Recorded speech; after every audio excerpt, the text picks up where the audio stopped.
Bosta familji rħewla lejn il-fabrika tal-kumpanija lokali Maple f'Talħanda għall-Open Day li saret tul il-jum tal-Ħadd, dan fl-okkażjoni tal-125 sena mindu twaqfet. Waqt li dawk li żaru din l-Open Day setgħu jixtru l-ħobs, wieħed seta' jara wkoll kif issir dik il-ħobża maħbuba minn ħafna, kif ukoll il-ħelu u prodotti oħra li toffri l-kumpanija. One użar il-fabrika tal-Maple biex jara l-proċess ta' kif jinħadem dan l-ikel. Tkellimna wkoll ma' James De Bono, wieħed mid-diretturi tal-kumpanija, fejn saħaq fuq il-ħidma tal-Maple biex minn sena l-oħra jibqgħu joffru x-xogħol siewi tagħhom. Ovvjament minn sena l-oħra dejjem tittamel investimenti ġodda, taħriġ il-ħaddiema dak il-ħin kollu għaddejjin bih u kif ukoll naraw xaw fis-suq bħala prodotti ġodda u dejjem xirid il-klijent.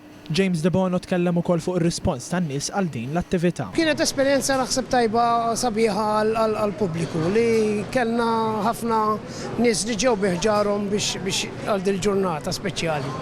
Sa dan it-tant waqt l-attività ta' dalgħodu nġabru fondi favur kawża ġusta biex jingħataw lill-għaqda mhux governattiva Action for Breast Cancer Foundation.